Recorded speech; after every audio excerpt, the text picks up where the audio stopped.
കാക്കറോട്ട്, ഞാൻ നിനക്ക് ഒരു ദിവസം സമയം നൽകുന്നു. അതിനുള്ളിൽ നീ വന്നില്ല എങ്കിൽ ഈ കുഞ്ഞു ചെക്കനെ നീ ഇനി ശവമായേ കാണൂ എന്ന് ഗോക്കുവിനോട് പറഞ്ഞുകൊണ്ട് റാഡിസ് ഗുഹാനെ പൊക്കിയെടുത്ത് അന്തരീക്ഷത്തിലൂടെ പറന്നുയരുന്നത് കാണിച്ചുകൊണ്ടാണ് കഥ ഇവിടെ ആരംഭിക്കുന്നത്. Once again welcome back.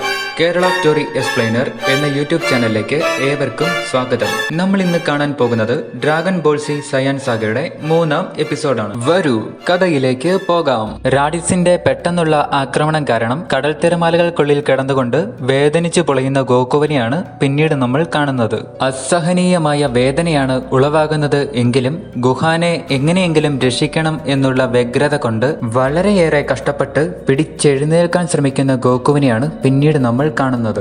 എല്ലാവരും ചേർന്ന് ഗോക്കുവിനെ പിടിച്ച് എഴുന്നേൽപ്പിക്കുന്നു. അപ്പോൾ തന്നെ ഗോക്കു നിംബസ് എന്ന മേഘത്തെ അലറി വിളിക്കുന്നു.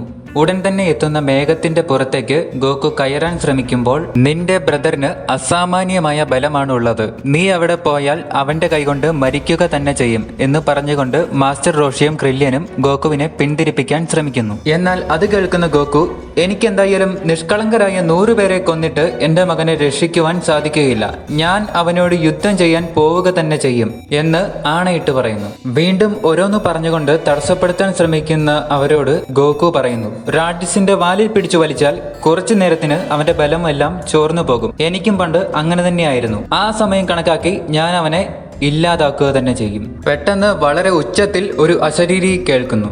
നിനക്കത് ഒരിക്കലും ഒറ്റയ്ക്ക് ചെയ്യാൻ കഴിയില്ല. ശബ്ദം കെട്ടിയിടത്തേക്ക് എല്ലാവരും നോക്കുമ്പോൾ അന്തരീക്ഷത്തിൽ പറന്നു നിൽക്കുന്ന പിക്കലോയാണ് കാണുന്നത്. അവർ നന്നായി പേടിക്കുകയും ചെയ്യുന്നു. ഇനി ഇവനെയും കൂടി ഞാൻ താങ്ങണോ എന്ന് വ്യാകുലപ്പെടുന്ന ഗോക്കുവിനോട് പിക്കലോ പറയുന്നു, നീ പേടിക്കണ്ട, ഒരു യുദ്ധത്തിനു വേണ്ടിയല്ല ഞാനിപ്പോൾ ഇവിടെ വന്നത്. അവൻ വളരെ ശക്തനാണ്. നിനക്കോ എനിക്കോ അവനോട് ഒറ്റയ്ക്ക് മുട്ടി ജയിക്കുവാനാവില്ല. അവനെ തോൽപ്പിക്കണം എങ്കിൽ നമ്മൾ രണ്ടാളും ഇപ്പോൾ ഒന്നിച്ചു നിന്ന് പോരാട്ടം ചെയ്യണം. നിന്റെ ദയനീയ അവസ്ഥ കണ്ടിട്ടോ ഭൂമിയിലെ സമാധാനം നിലനിർത്താനോ നിന്റെ മകനോടുള്ള സ്നേഹം കൊണ്ടോ അല്ല. ഈ ഭൂമി അത് നശിപ്പിക്കാനാണെങ്കിലും അടക്കി ഭരിക്കാനാണെങ്കിലും അത് ഞാൻ മാത്രമാണ് ചെയ്യേണ്ടത്. എനിക്ക് വിലങ്ങുതടിയായി വന്നു നിന്ന അവനെ ഇല്ലാതാക്കുക, അതാണ് ഇപ്പോഴത്തെ എൻ്റെ ആദ്യത്തെ ലക്ഷ്യം. അതിനുശേഷം നിന്നെ തോൽപ്പിക്കാൻ ഞാൻ വരിക തന്നെ ചെയ്യും. എന്നെ തോൽപ്പിക്കാമെന്നുള്ളത് നിന്റെ വ്യാമോഹമാണെങ്കിലും ഇപ്പോൾ നമുക്ക് ഒന്നായി പോകാമെന്നുള്ളത് നല്ല ഒരു ഐഡിയ ആണ് എന്ന് പറഞ്ഞുകൊണ്ട് ഗോക്കു നിംബസിൽ കയറുന്നു. എൻ്റെ ഒപ്പം വേഗത്തിൽ നിനക്കവിടേക്ക് വരാൻ സാധിക്കുമോ എന്ന് ഗോക്കു പിക്കലോയോട് ചോദിക്കുന്നു. എനിക്കെൻ്റെ സ്വന്തം കഴിവുകൊണ്ട് അതിനേക്കാൾ വേഗത്തിൽ പറക്കാൻ കഴിയും എന്ന് പറഞ്ഞുകൊണ്ട് വായുവേഗത്തിൽ പിക്കലോ പറക്കുന്നു. തൊട്ടു പിന്നെ തന്നെ ഗോക്കുവും നിംബസിൽ പറക്കുന്നു. റാഡിസിന്റെ അടുത്തേക്ക് ഡ്രാഗൺ ബോൾ തേടുന്ന റഡാർ ബുൾമയുടെ കയ്യിൽ നിന്നും വാങ്ങിക്കൊണ്ടാണ് ഗോക്കു പോകുന്നത്. ഗുഹാന്റെ തലയിൽ വെച്ചിരിക്കുന്ന ഡ്രാഗൺ ബോൾ ഈ റഡാർ ഉപയോഗിച്ച് കണ്ടുപിടിക്കാൻ സാധിക്കും. അതുകൊണ്ട് ആ ദിശ നോക്കിയാണ് ഗോക്കുവും പിക്കലോയും ഇപ്പോൾ വായുവിൽ കൂടി പൊക്കൊണ്ടിരിക്കുന്നത്. പിന്നീട് നമ്മൾ കാണുന്നത് റാഡിസ് അവൻ വന്നിറങ്ങിയ തളികയിൽ ഗുഹാനെ പൂട്ടി വെച്ചുകൊണ്ട് അവിടെ ഉണ്ടായ വളരെ വലിയൊരു കൊടിയിൽ നിന്നും മുകളിലേക്ക് കയറി വരുന്നതാണ്. എന്നെ തുറന്നു വിടൂ എന്ന് പറഞ്ഞ് ഗുഹാൻ അലറി കരയുന്നുണ്ടെങ്കിലും റാഡിസ് അത് ഗവനിക്കുന്നേ ഇല്ല. അതേസമയം റാഡിസിന്റെ എനർജി മീറ്ററിൽ 710 എന്ന പവർ ലെവൽ സമീപത്തുള്ളതായി കാണിക്കുന്നു. അവൻ ചുറ്റും നോക്കുന്നുണ്ടെങ്കിലും അവിടെയെങ്ങും ആരെയും കാണുവാൻ സാധിക്കുന്നില്ല. ഗുഹാനെ ഇട്ടിരിക്കുന്ന തളികയിൽ നിന്നാണ് അത് കാണിക്കുന്നത് എന്ന് എനർജി മീറ്ററിൽ അവന് മനസ്സിലാക്കാൻ കഴിയുന്നു. ഒരു കുട്ടിക്ക് ഇത്ര പവർ ലെവൽ കാണിക്കാൻ ഒരു വഴിയുമില്ല. ആയതിനാൽ എനർജി മീറ്ററിൽ എന്തോ തകരാറ് സംഭവിച്ചു എന്നവൻ വിശ്വസിക്കുന്നു. ഇതേ സമയം ഗോക്കുവും പിക്കലോയും പറന്നു പോയിക്കൊണ്ടിരിക്കുന്നതാണ് കാണിക്കുന്നത്. ഗോക്കു പറയുന്നുണ്ട്, നമ്മൾ അടുത്ത് എത്താറായി, നമുക്കൊരു മിന്നലാക്രമണം നടത്തി അവനെ കീഴടക്കണം. അപ്പോൾ തന്നെ പിക്കലോ പറയുന്നു, അതൊരിക്കലും നടക്കില്ല.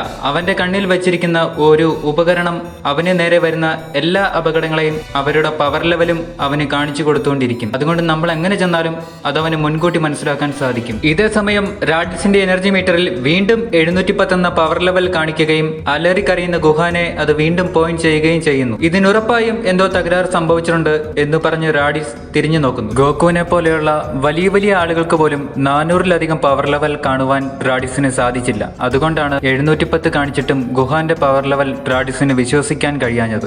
അതേസമയം തന്നെ 310ഉം 322ഉം പവറുള്ള 2 പേർ അവന്റെ നേരെ പറന്നു വരുന്നുണ്ടെന്ന് എനർജി മീറ്ററിൽ കൂടി അവന് മനസ്സിലാക്കാൻ സാധിക്കുന്നുണ്ട്. അതാരായിരിക്കും എന്നവൻ പല്ല് കടിച്ചുകൊണ്ട് ആകാംക്ഷ ആകാംക്ഷയോടെ നോക്കി നിൽക്കുന്നു. അതിൽ ഒരാളുടെ പവർ ലെവൽ ആണെങ്കിൽ കാക്കറോട്ടിന്റെ പവർ ലെവലിന് തുല്യമാണ്. എങ്കിൽ പോലും അത് കാക്കറോട്ട് ആണെങ്കിൽ പോലും അവന് ഞാൻ എവിടെയാണുള്ളത് എന്ന് കണ്ടുപിടിക്കാൻ സാധിക്കുകയുമില്ല. ഇനി അവൻ തന്നെയാണ് വരുന്നതെങ്കിൽ പോലും എനിക്ക് മുന്നിൽ അവന്റെ പവർ ലെവൽ ഒന്നുമില്ല. ഉറപ്പായും ഈ ഉപകരണത്തിന് കേട് പറ്റിയത് തന്നെയാവും എന്ന് പറഞ്ഞുകൊണ്ട് റാഡിസ് തിരിഞ്ഞു നിൽക്കുന്നു. അതേസമയം തന്നെ റാഡിസിനെ ഞെട്ടിച്ചുകൊണ്ട് ഡ്രാഗൺ ബോൾ ഡിറ്റക്റ്റിംഗ് റഡാർ ഉപയോഗിച്ചുകൊണ്ട് ഗുഹാന്റെ തലയിൽ വെച്ചിരുന്ന ഡ്രാഗൺ ബോളിനെ ലക്ഷ്യമാക്കി നിംബസിൽ ഗോക്കുവും പിക്കലോയും അവിടെ വന്നിറങ്ങുന്നു. ഒരു നിമിഷം റാഡിസിനെ അത് വളരെ അത്ഭുതപ്പെടുത്തുന്നു. അവരെങ്ങനെയാണ് ഇവിടം വരെ എത്തിയത് എന്നോർത്ത് റാഡിസ് അതിശയിക്കുന്നു. റാഡിസ് വളരെ അത്ഭുതത്തോടെ ഗോക്കുവിനോട് ചോദിക്കുന്നു, എങ്ങനെയാണ് ഞാനുള്ള ഇവിടേക്ക് നീ എത്തിയത്? പക്ഷെ എനിക്ക് ഉത്തരം വേണ്ടത് അതിനില്ല. എന്തിനാണ് നീ ഇപ്പോൾ ഇവിടേക്ക് വന്നത്? അതു പറ. ഞാൻ എന്റെ മകന് വേണ്ടിയാണ് വന്നത് എന്ന് ഗോക്കുവും പറയുന്നു. അപ്പോൾ നീ നിന്റെ സയാൻ വംശത്തിൽ ചേരാൻ ആഗ്രഹിക്കുന്നില്ല എന്നല്ലേ അതിന്റെ അർത്ഥം എന്ന് റാഡിസ് ഗോക്കുവിനോട് പറയുന്നു. അത് തന്നെയല്ലേ നിന്നോട് ഞാൻ നേരത്തെ പറഞ്ഞത്. ഇതുവരെയും എനിക്കൊരു ബ്രദറും ഉണ്ടായിരുന്നില്ല, ഇനി അങ്ങോട്ടും എനിക്കൊരു ബ്രദറും വേണമെന്നുമില്ല. എന്റെ മകനെ എനിക്കിപ്പോ വേണം എന്ന് ഗോക്കുവും പറയുന്നു. അപ്പോൾ നീ നിന്റെ സ്വന്തം സഹോദരന്റെ കൈകൊണ്ട് മരിക്കാനാണ് ഇങ്ങോട്ട് വന്നതെങ്കിൽ അത് നിന്റെ വിധിയാണ് എന്ന് റാഡിസ് ഗോക്കുവിന്റെ മുഖത്ത് നോക്കി അരിശത്തോടെ പറയുന്നു. ഇതേസമയം പിക്കലോ അവന്റെ ശക്തി കൂട്ടാനായി അണിഞ്ഞിരുന്ന ഭാരമേറിയ കവചങ്ങളും പടച്ചട്ടകളും ഊരിയെറിയുന്നു. പിക്കലോയുടെ പവർ ലെവൽ അത് 408 ഉയരുന്നു. അതുകൊണ്ട് ഗോക്കുവിന്റെ ഭാരമേറിയ വസ്ത്രങ്ങൾ ഗോക്കുവും ഊരിയെറിയുന്നു. ഗോക്കുവിന്റെ പവർ ലെവൽ 416 ഉയരുന്നു. നിങ്ങൾക്കിപ്പോൾ കുറച്ച് പവർ ലെവൽ ഉയർന്നിട്ടുണ്ട് എന്ന് വെച്ച് നിങ്ങൾക്ക് എന്നെ തോൽപ്പിക്കാൻ സാധിക്കില്ല.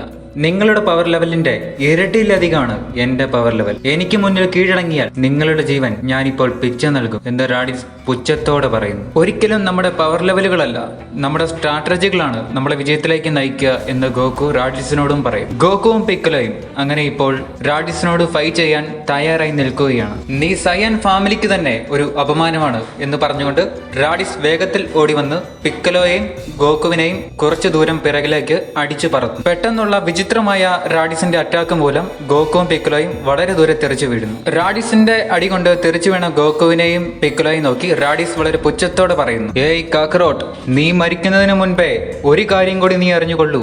എന്റെ കൂടെയുള്ള 2 സയാന്മാർ എന്നേക്കാൾ വളരെയേറെ ബാറ്റിൽ പവർ ഉള്ളവരാണ്. നിങ്ങൾക്ക് രണ്ടുപേർക്കും കൂടി എന്നെ കൊല്ലാൻ സാധിച്ചെങ്കിൽ പോലും നിങ്ങളുടെ ഈ ഭൂമിയും നിങ്ങളും നശിക്കുക തന്നെ ചെയ്യും. എന്തുകൊണ്ടെന്നാൽ അവർ രണ്ടുപേരും എന്നെ തേടി ഇങ്ങോട്ടേക്ക് വരുന്നുണ്ട് എന്ന് അലറിച്ചിരിച്ചുകൊണ്ട് റാഡിസ് ഉച്ചത്തിൽ പറയുന്നു. നമ്മുടെ ഗോക്കുവിനും പിക്കലോയ്ക്കും റാഡിസിനെ കൊല്ലുവാൻ സാധിക്കുമോ? ആരാണ് ഇനി വരാൻ പോകുന്ന ആ 2 സയാന്മാർ? ഭൂമിയിലുള്ള ആർക്കെങ്കിലും അവരെ തടയാൻ സാധിക്കുമോ? ഗോക്കുവിനും പിക്കലോയ്ക്കും ഭൂമിയെ സംരക്ഷിക്കാൻ ഇനി എന്താണ് ചെയ്യാൻ കഴിയുന്നത് എന്നുള്ള ചോദ്യങ്ങൾ അവസാനിപ്പിച്ചുകൊണ്ടാണ് ഈ എപ്പിസോഡ് ഇവിടെ അവസാനിക്കുന്നത്. വീഡിയോ നിങ്ങൾക്ക് ഇഷ്ടമായി എങ്കിൽ ലൈക്ക് ചെയ്യുക. 1000 സബ്സ്ക്രൈബുകൾ നേടുവാനുള്ള യാത്രയിലേക്ക് ഒരു സബ്സ്ക്രൈബ് നൽകി സഹകരിക്കുക. തുടർന്നുള്ള വീഡിയോകൾ കാണുന്നതിനായി ബെൽ ബട്ടൺ അമർത്തുക. നന്ദി, നമസ്കാരം. അടുത്ത വീഡിയോയിൽ വീണ്ടും കാണാം. ബൈ.